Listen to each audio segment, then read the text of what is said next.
Hello and welcome to Just the Facts. In a world filled with political noise and social media spin, we're here to cut through it all and focus on the verifiable facts. Today, we're tackling a crucial and, I think, often misunderstood topic. Right. The legal status of Donald Trump following his trial in New York. That's right, Alex. There's one central question we keep hearing. Yeah? If Donald Trump wasn't sentenced to serve any time in prison, is he still considered a convicted felon?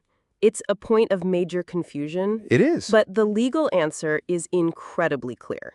And the answer is an unambiguous yes.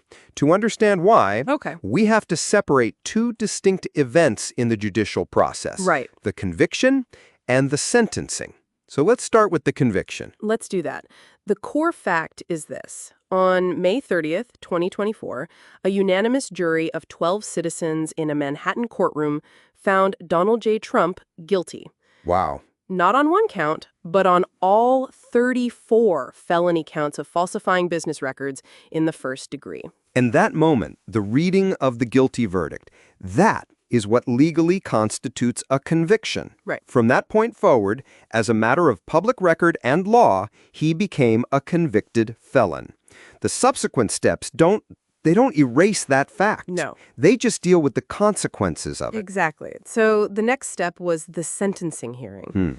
This is where a lot of the confusion comes in. The judge, Juan Merchan, imposed a sentence known as an unconditional discharge. Right. It's a term many people, hadn't heard before. So let's break that down. What does unconditional discharge actually mean? Yeah. Well, it's a type of sentence under New York law where the court acknowledges the conviction, but decides that no punishment, so no jail time, no fines, no probation, is necessary.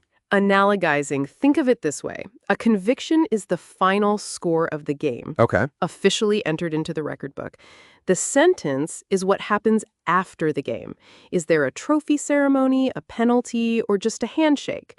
In this case, the judge opted for the handshake, but the final score, that guilty verdict, remains unchanged. That's a great way to put it. The judge essentially ruled that, given the circumstances, the public interest wasn't served by imprisonment or probation, but an unconditional discharge is still a sentence handed down to a convicted person. Exactly. It affirms the conviction. Now, this brings us to the final piece of the puzzle. The appeal. The appeals process. Trump's legal team has said they will appeal the verdict. This is a standard part of the legal process. But here's the critical fact, the one that gets lost in all the noise. And this is really the most important takeaway for our listeners today. Filing an appeal does not pause or erase the conviction. No. Unless and until a higher court officially overturns the jury's unanimous verdict, Donald Trump's legal status remains that of a convicted felon. That's it. The conviction stands. This appeals process could take months or, even longer. But throughout that entire time, the verdict and the conviction are legally intact.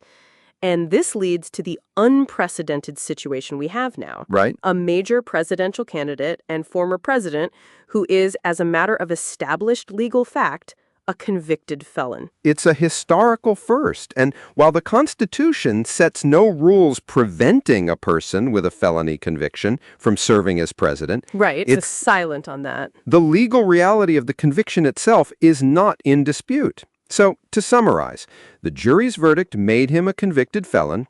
The sentence of unconditional discharge did not change that. Nope. And the pending appeals do not change that. Just the facts. And now here's a question we'd like you to think about. The American judicial system has established a legal fact, while the U.S. Constitution remains silent on how that fact should affect the highest office in the land. As citizens, how do we navigate a situation where a clear legal outcome meets a constitutional void?